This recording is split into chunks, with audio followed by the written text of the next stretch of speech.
Hey everybody, it's Jochen Heiden here, and I'm back with the Lodrik versus Heiden campaign. This is the 8th of February, 1942, turn 64. So, what we have to look forward to in this turn is probably the final countdown for the troops on Luganville, but I've been saying that for days, but I feel like we're any moment now he'll capture that island and it'll be over. Then we've got some stuff going on in China, and of course the new hot zone is the Indian Ocean with all of those ships floating around out there. So I'm hoping that something good happens this turn. So just sit back, relax, and watch it with me. Okay, we're off to the races now. 8 February. One thing I forgot to mention in my entrance there was the uh, sub activity we were going to be looking forward to this turn. I'm hoping that we can actually push back against some of Lodrik's subs because they've been really wreaking havoc with me lately. Okay, he's unloading some more stuff in Denny, probably supplies.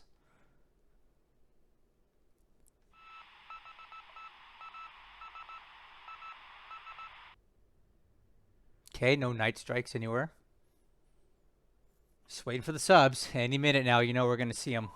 Here we go. So this is us chasing his subs.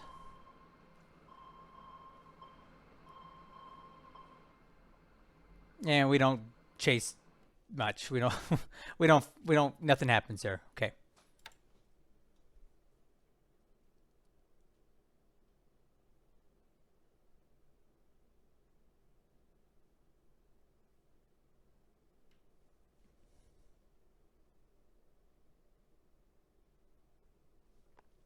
Okay, Coast Watchers are reporting some ships in port.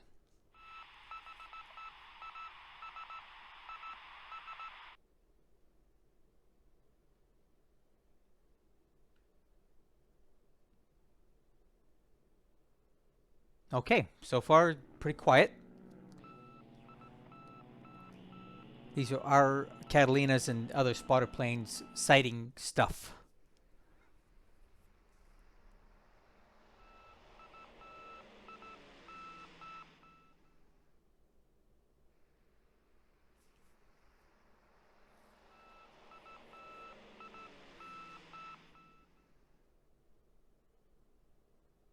Okay, got more Japanese subs out there.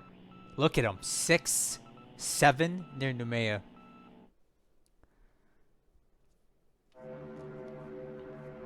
Okay, he's doing a little sweep over Ceylon before he bombs it.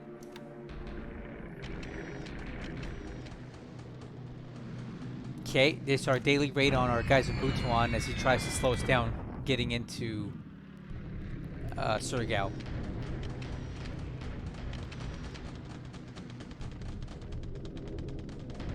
Japanese aircraft over Luganville, huh? He's probably doing some sort of recon there. Looks like another fragment of his cap over Ceylon.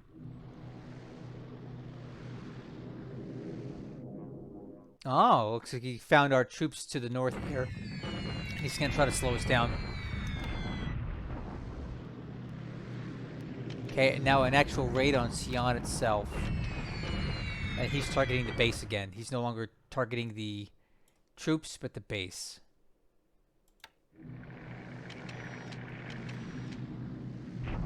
Okay, again hitting the base. So these are actually pretty decent strikes. This was a very good raid for him. Let's see, the weather was not great, but he got a lot of hits. So this is going to definitely slow us down building stuff up at Ceylon.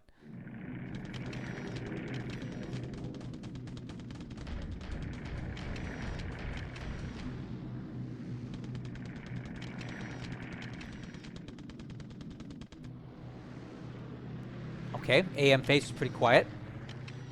So now we're going to go into the PM phase. Oh.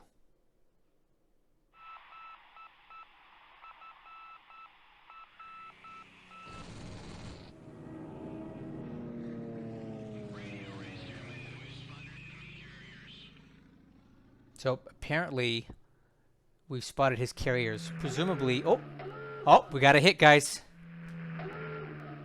We got a hit there. That's always good to see. Oh yeah. Yeah, so we're definitely putting some heat on Lodrik subs right now.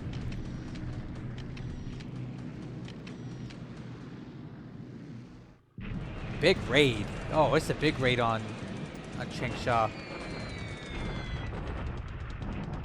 Wow, 80 sallies. Pretty decent hits on the base today. The heavy rain did not stop him. What is he coming in at? 10,000 feet. Okay, and these are escorted. We damaged a bunch, but you know, it's not going to do much. Okay, now he's attacking further back. This is the base behind Changsha, and now he's going back to Changsha again. Huge raid there.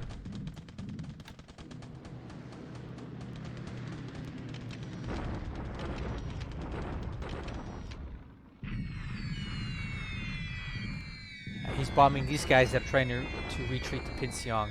He does no damage to them, but he probably knocked them out of move mode.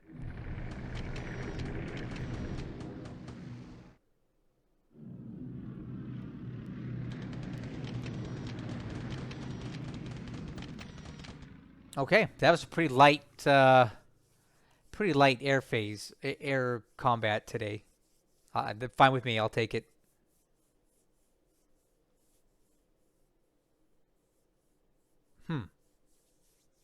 That Stanmore's been wallowing for weeks. Okay, so we're already into the land phase. Oh. This is Bataan.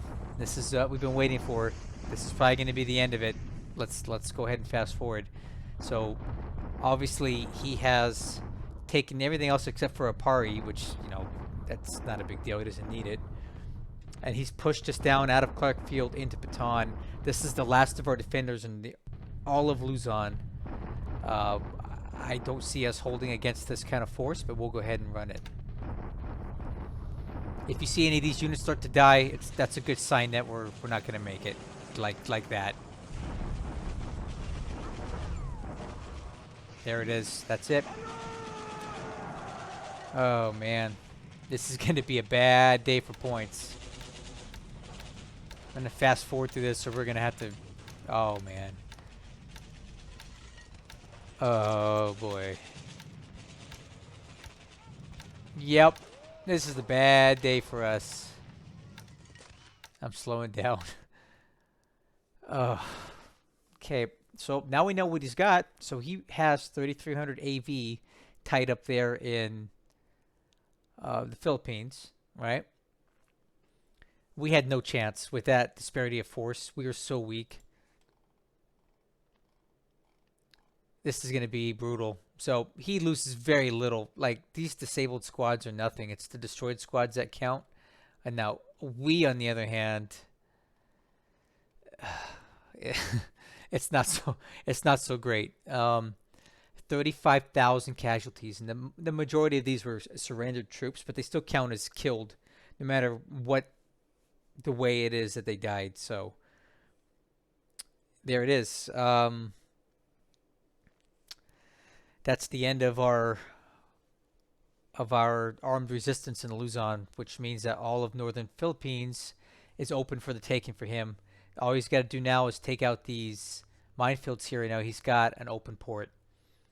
Would have loved to have held on a bit longer. We only made it to February 8th, but when you bring that many troops in there, it's really nothing you can do. So it was a good fight. We tried, guys. We did the very best we could to defend in the Philippines, but he just brought too many forces, and that's how it goes. Right, back to China. We got the daily bombardment at Changsha.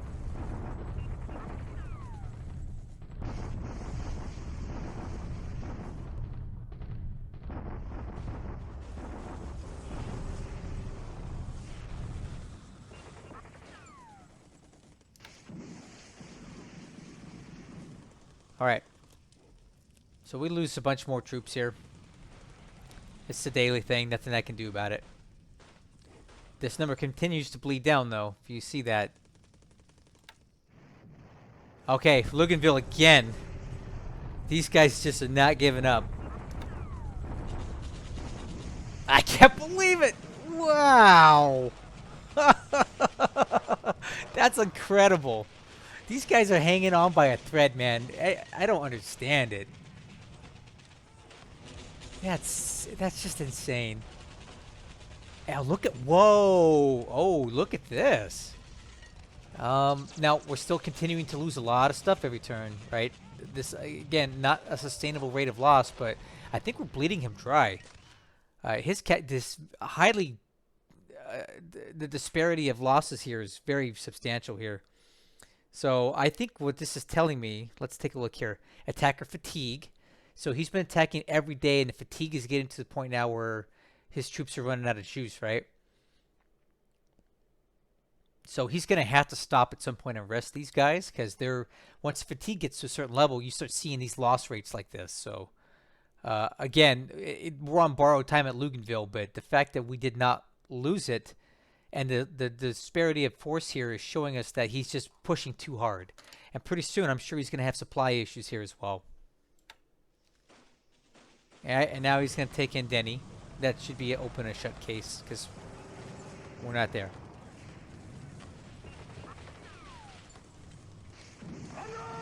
What? Now he grabs that.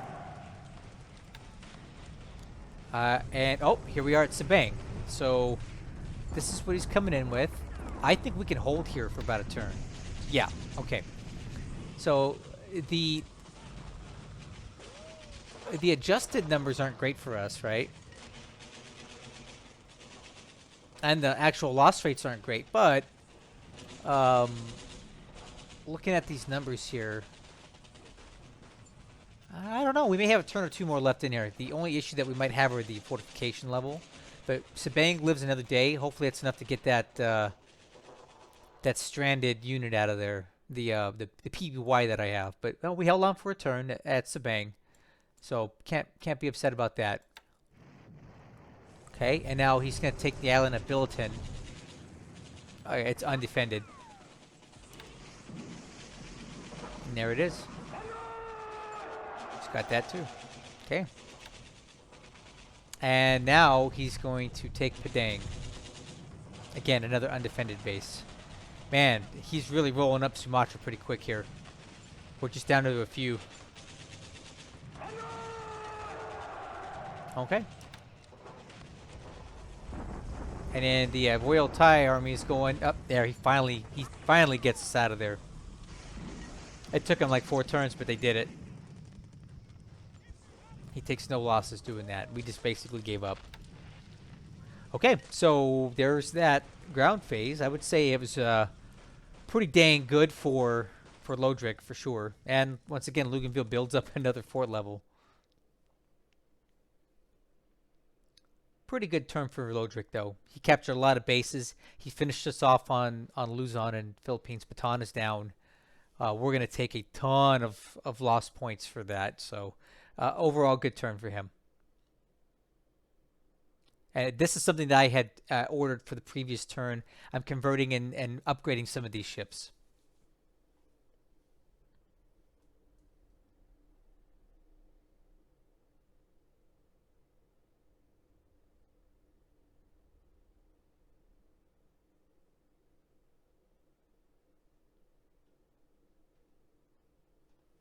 Pretty quiet. Let's see if we get any reinforcements here.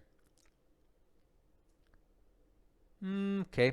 Couple ships at Heiden. That's a transferred unit. That's new. We could use that.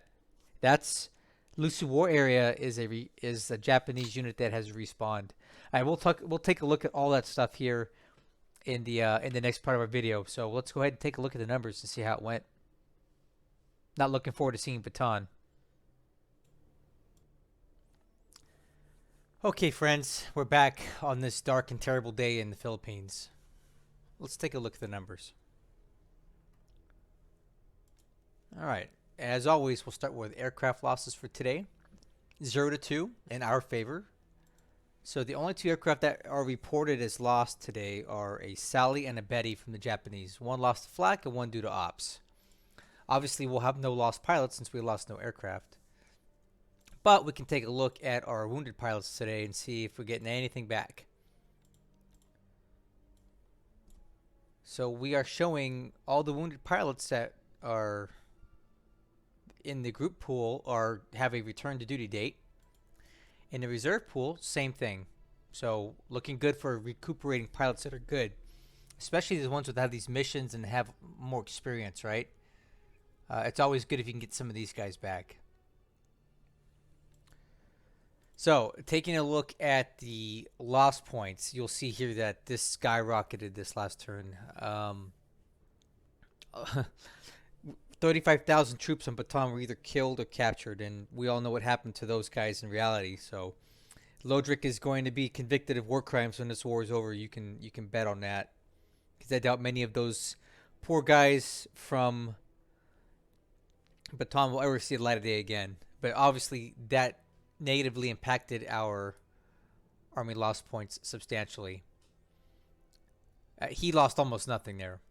As far as ships sunk for this last turn, we're still showing nothing lost for either side, and I'll take that any day. I would prefer to sink some of his stuff, but, you know, it doesn't always work that way for us. So taking a look at the score, we are still showing that the Japanese are winning with a minor victory right now. This is the spread. He did pull ahead quite a bit. All right, so I think what I'm going to do from now on is whenever we have a big points movement like this, I'm going to show you what the tracker shows on the victory points thing. So give me 1 second. I'm going to transition into that so you guys can see what that looks like. Wait 1 second. Okay, so you guys should be looking at what I'm looking at. So let's go take a look at the victory points tab here. So we are currently on turn 65 now, as of this is the 9th now that the turn is over, and you can see here that he gained 899 points on us this last turn with the fall of Bataan and the other bases that he took. So the ratio for him is now 1.26 to 1, and remember, he needs 4 to 1 by January 1st, 1943 to win this thing outright. So that's where he's at right now. It's been a slow and gradual decline from the beginning, but it really went belly up on us starting on basically turn 50. Turn 49 is when things really just kind of fell apart, right? So we'll scroll through here and take a look at some stuff. So interestingly enough, the capture of Bataan didn't really give him a lot of extra base points. I guess it's not worth that much to him. I thought it would be, but it's not. But I think it was worth more to us because he gained little points here, but we lost a lot of points for the Allied base points. The tracker is still suggesting that he has 56 total ships sunk. I still think it's at least that, if not more than that. But that's what it's showing. So the game is only reporting 50 in the Intel report, but we're showing 56 here.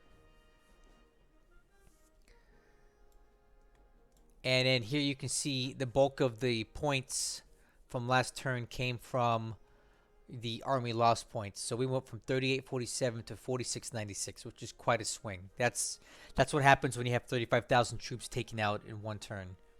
You get an 800 point swing. So there you go. That's what tracker's showing for victory points for this turn. All right, now we'll go back to the game. 1 second. Okay, now we're back in the game. Let's continue on with the second for today. I'm going to scroll through here real quick. Heavy volume of radio transmissions detected at Kwajalein. Ooh, we'll take a look at that. That's interesting. So he's moving some AA guns to Rabaul. A 36 construction company moving to Rabaul. Okay.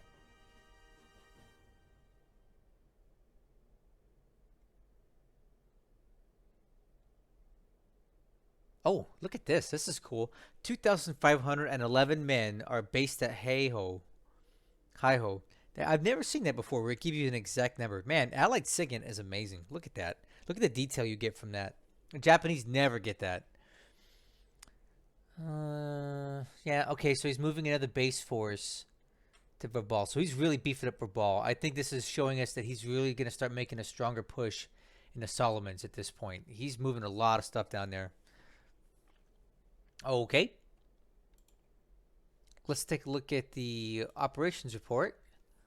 I'll briefly scroll through this.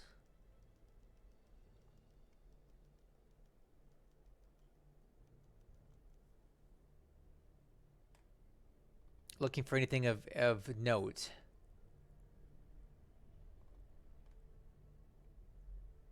A lot of sub reports for subs. A lot of sub reports for sub. A lot of reports for submarine activity near Noumea by these Vincents. The B-26s are catching a lot as well.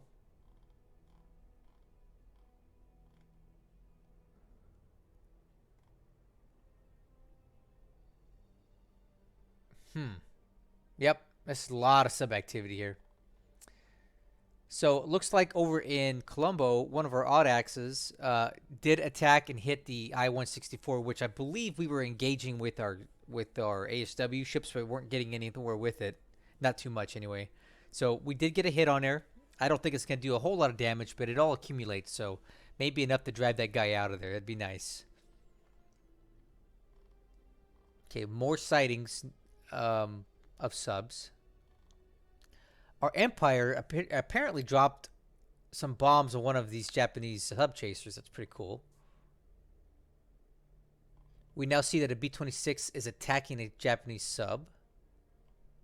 Definitely keeping him busy. This ship Stanmore, I wouldn't worry about that. It's actually on the way to Cape Town and it's off map.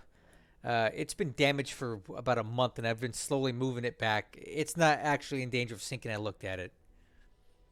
Oh, the Raleigh is returned to service at Pearl Harbor. If you may recall, over a month ago, the Raleigh took a torpedo from a Japanese sub in the middle of the Pacific escorting a convoy, and I had to nurse it back to Pearl Harbor, and it was very dicey for a while, but we got it back. It's safe, and it's fully repaired, so we need to get it back into the fight.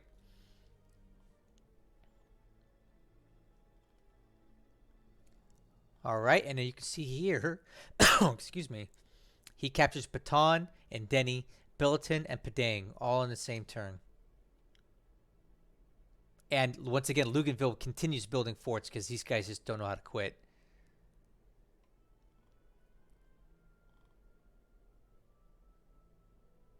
Okay, a couple ships reinforcing at Heiden. This is one of our ships that we're admitting lost. And then here also, the Lusu War area was taken out at near the beginning of the campaign in China, and it's back in action. So that's another Army HQ that we can form up and get back in the fight. And we also have the 7th Australia Division Cavalry Regiment. Could be very useful. Also, the 2nd USMC Field Arty Battalion. These are pretty decent units here. So overall, some good reinforcements for this turn. So now let's just talk about our situation. So in China, I did notice this just now.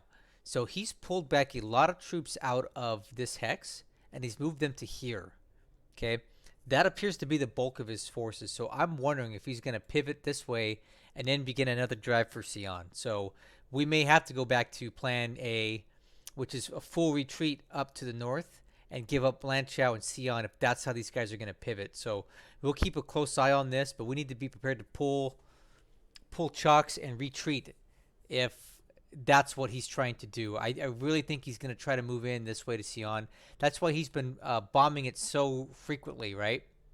That's why he's been putting so much effort into trying to reduce the forces there. I think that's what he's trying to do is pivot. So again, I'll watch it, but this is very telling. 7 units here versus 25 there. I think he's going to come back around this way because he's tired of this deadlock, and going around this way takes too long and it's not going to really help him much. So this is the way in. So I reserve the right to pull chocks on this at any moment and get the heck out of Dodge, if that's the case, because these are very strong units and they're probably enough to take these guys in open country. Down in the south here, nothing's really changed. We have all these units. Now, I believe these to be the, you know how Lodrik likes to divide up his units to help them repair faster? I think that's what's going on here. So these are just pulled back to rest and rearm to come back into Changsha and keep bombarding. We do have these units down here that are doing something. I'm not entirely sure what, right? Maybe a flanking move down this direction. I don't know. But not a whole lot of additional activity in China for this turn. So I think the next big move is going to be up here. So we'll be watching Xi'an and northern China the most. That's where our big activity level is going to be, if anything, for the immediate future. Okay, so now looking in Burma, we continue to hold Rahang, and there's no sign of any Japanese troops coming anyway up here. So I don't really know what's going on. I don't know where he went to or what his plans are, but we're in no danger of losing Burma. What we do have is this. The Japanese carrier task force continues to just kind of float out here in the middle of the Bay of Bengal. And once again, if you look at this, he's well within range, right, to deny access to convoys from Calcutta down to Rangoon. So we're definitely on a temporary hold for moving any kind of ships along this path, because now he's positioned his aircraft so that he can attack us all through this area. I'm just surprised that he's being this aggressive with this task force after all the losses that it took. I don't really know what his end game in here is, but as long as he's got those fighters on board, we really can't do anything about it. So we'll just have to wait and see what he does. We also have these guys, which don't appear to be going anywhere either. This is like a fallback plan.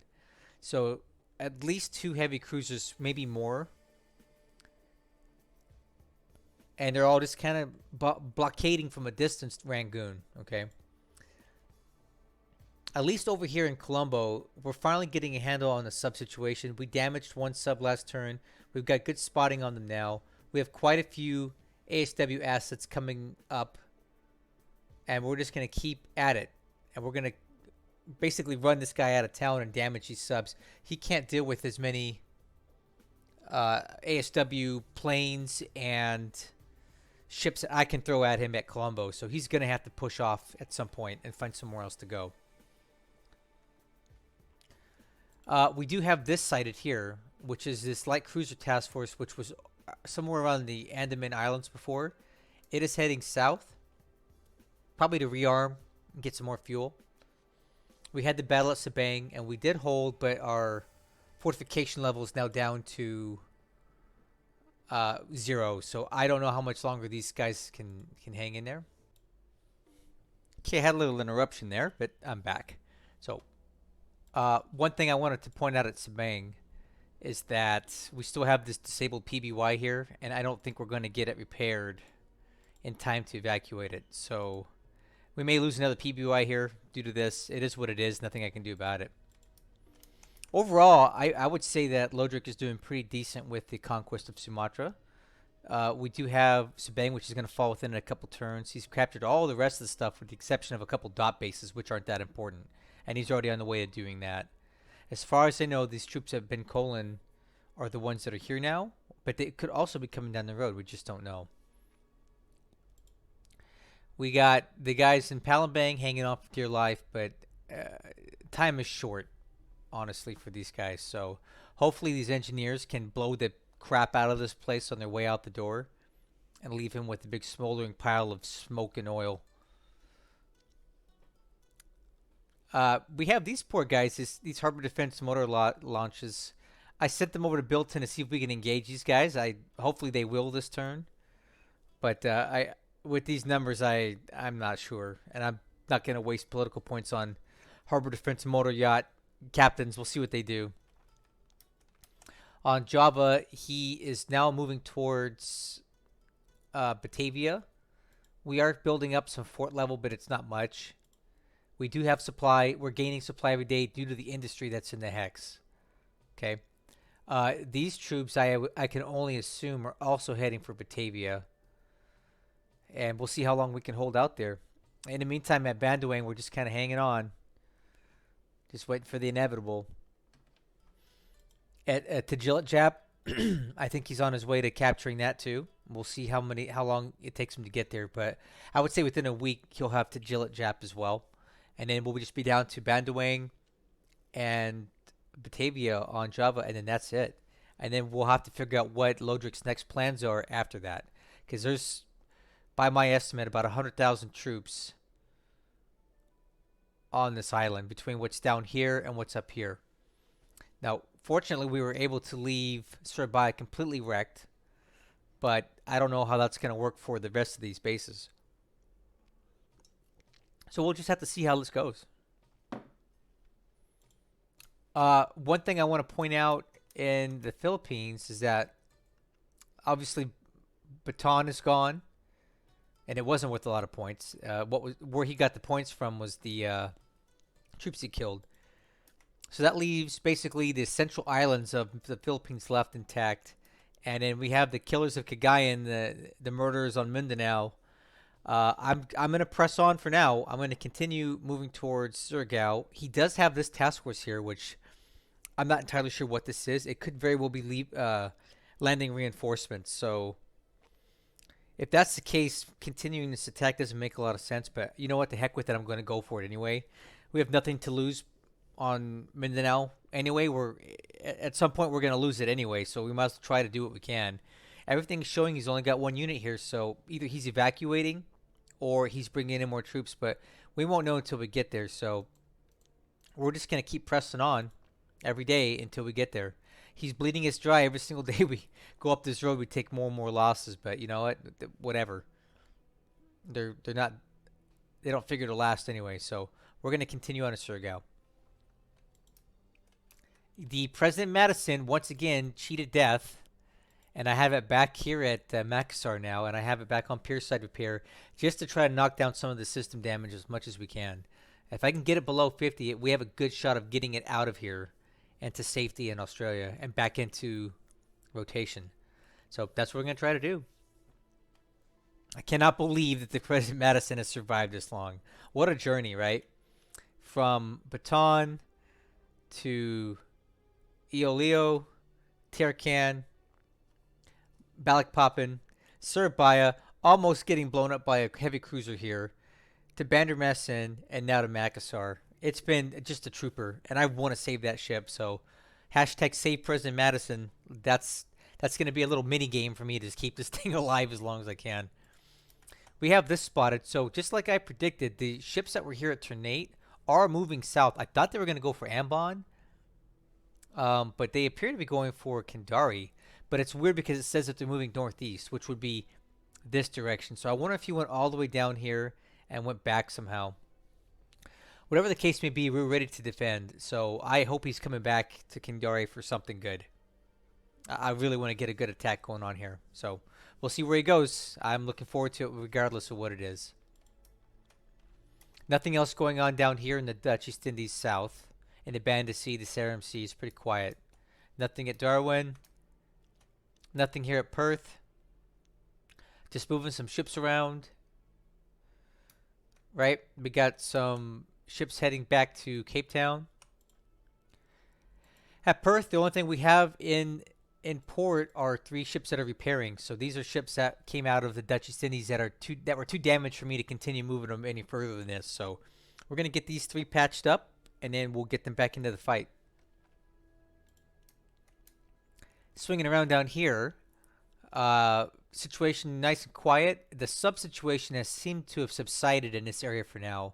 I'm able to move task forces out. Okay. These guys are not sighted. They're not spotted, which tells me that Lodrik has moved his subs away. I don't know where he moved them to, but he moved them. So we'll keep an eye on this situation. But for now, there's no sign of any sub activity off of Sydney, which is really surprising. I thought he'd stick around a little more. He did not. The same cannot be said of Noumea. Look at this cluster. 1, 2, 3, 4, 5, 6, 7 submarine task forces sighted. And some of them are suggesting that there's 2 ships in each. which I don't know if I trust that or not. But regardless, there's a lot of subs here. We have a lot of ASW assets in Noumea aircraft wise, and hopefully we can start putting a hurting on these things. But Noumea is my most important base in all of this region of the world at the moment. Honestly, this is like ground zero for all of the South Pacific, as far as I'm concerned. And the fact that he's blockading it so well is going to make it incredibly challenging to me to get in the necessary stuff. So I'm going to get very creative with my ASW stuff. I'm going to find out a better way to get stuff in. I think I have a great idea of how to get my task forces into Noumea safer so that it's not the, how do I say it? It's not the convoy that's taking the hit. It's going to be something out in front. So I'm going to do some testing here, and I'm going to be testing it live. You're going to see it as we do it, but I'll go ahead and explain this now. This is OPSEC, and I don't like talking about this sort of thing. But what I want to do is basically send an ASW task force out to meet incoming convoys. I'm not saying that that's what these are. I'm just giving you an example. We don't have anything coming into Noumea right now. I'm going to send them out and then bring them back into Noumea and have the convoy follow the ASW task force. So the ASW task force will be in the lead, and it'll be dragging the convoy behind it. And the convoy will have escorts too. I'm not going to leave them bare. And the hope is that the ASW task force in the lead is the one that deals with the subs. It takes the torpedoes, that pushes the subs away, and the convoy behind can kind of follow in the wake. Now, this may be old news to you veteran players. Maybe you already know that this is a thing. But I am still new, if you can believe that. I'm relatively new to this, so I'm still learning as I'm playing this. And I think this is the best way forward to get convoys through these high sub-traffic areas. And we're going to test it as soon as I have a convoy that's inbound to Noumea. We'll test the strategy out to see if it actually works. These guys down here, don't worry about these little guys. I wouldn't worry about these guys. So at Luganville, we held once again, shockingly, but we are just scraping the bottom of the barrel, right? We've got nothing left here. Troops, vehicles, guns, we're down to the bare bones. What we do have is a big amount of supply, right? We continue to build forts every turn, and we know that Lodrik's troops are tired. So this could be an opportunity for us to rest up our own troops, right? We build up some more fort and wait. And I don't know what his supply level is. It did not say that supply was an issue when he attacked last, but he's got to be burning through supply at a crazy rate with these attacks nonstop. So I am not going to be sending anything else to Luganville for now. Like I mentioned previous turns, sunk cost fallacy. I'm not going to keep dumping stuff into this that I can't really support right now. But we'll leave what we got there and see what they can do. Also, if you take a look at this, we're going to be able to rescue these two aircraft right here. And I've already got pilots ready to go. So we're going to go ahead and transfer these last two aircraft off of Noumea. And what a victory. We lost no aircraft at Noumea. 0 aircraft lost. We got every single one out of there because those Marines are just absolute beasts of men. And they bought time for our ground crews to repair these aircraft. That's really fantastic. You know, if I was smart, what I would do is actually try to save some of these guys, like these guys. I think I want to start pulling them off because I don't need the aviation support there right now, right? Yeah, I kind of think I want to pull some of these back.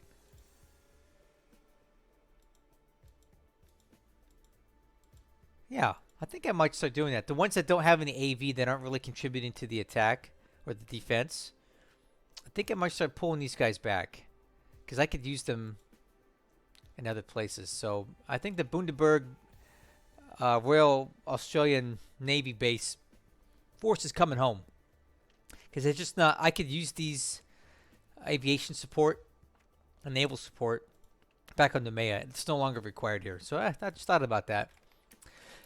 Okay, so we're getting close to the end of this video. I do want to show you a few things here. I don't know what's going on, but Lodrik continues to let us get supply into uh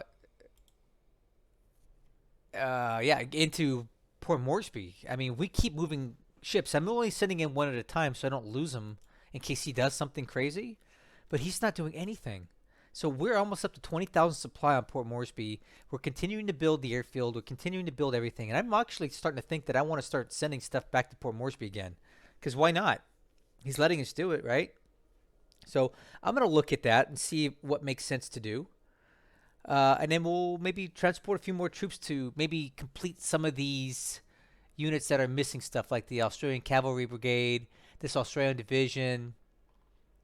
You know what I'm saying? Like, whatever has a fragment, like this guy. This fragment, let's recombine it, right? This guy, let's see, who has a fragment? These guys have fragments, right? So we can actually start moving some of these fragments back to Port Moresby and make it even stronger, because it's already got quite a bit of stuff on it. More than I think that Lodrik can handle if he ever wanted to take it. But I want to start building this up as a base for power projection so we can start bombing Rabaul a lot harder. Because right now, we're constrained by the fact that we're only at a size 4 airfield. We need size 5. That's why my B-17s have not been lugging the full load when they went to hit Rabaul last time. It's because we're not at a size 5 airfield. You need a size 5 or greater for the full range of missions and stuff, and that's why we did not actually hit them with all 8 500-pound bombs. So I'm not going to be bombing Rabaul again until I get this base built up. But, you know, if he's going to give us the time to do it, then I think that's a big mistake. Because Rabaul is his main force for projecting all through the Solomons and south. And if we can make this untenable for him, he's going to be in a lot of trouble. Right? If he knows he can't be safe with Rabaul, he's going to have to figure out another thing to do. Take a look at this. So these are all the ships that we've sighted now in Rabaul. So the top one is just a motor gunboat. That's probably just my guess is like a anti-mine ship or a ASW. The second one, I believe, and I don't know what this is. Is it coming back or going out? This is probably one of the transports that was used at Luganville, and I think he may be loading it up with more troops. And where they're going next, I have no idea. So we need to definitely watch that to see if it's actually going to go back out or if it's just going to stay here.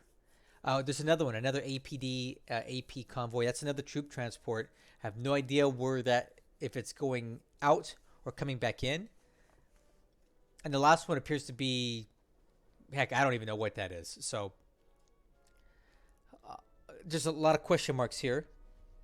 We also don't have any eyes on the Kido Butai. We don't know where they went. I'm hoping that they went back to Truck. Okay, because Truck has the port capacity to do a full rearm and Rabaul does not, unless he's got a lot of AKEs and AOs and stuff. I'm assuming he has to go back to Truck to reload that thing. So that hopefully buys us a few days for us to get our act together.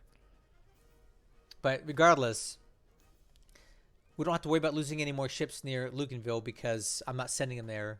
And we know that we are well protected from an air attack on New Caledonia with all the fighters we have there, which is almost 200 fighters on New Caledonia, which is more or less more than Lodrik could ever put on all of his carriers combined that he's got in this area. So we're safe. We just need time to build up and to get more stuff into here. And we got to deal with these subs. This is awful. All right. I think I've talked long enough. I think I hit all the high points in this turn. But if you feel like I missed something, by all means, ask the questions in either on my Discord or, here on the comment section of this video. I love talking to you guys. I love answering your questions as much as I can. Anything that I think is kind of top secret, you'll have to come to Discord and I'll answer your question there. But basic questions about general things that aren't OPSEC related, I'll be happy to answer for you. So as always, I want to thank you guys for watching this turn and watching this video and supporting me, subscribing, all the views. It all means a lot. I don't get paid for any of this. This is just something I'm doing for fun. But if you're enjoying it, then I'm enjoying it. I'll catch you guys in the next one.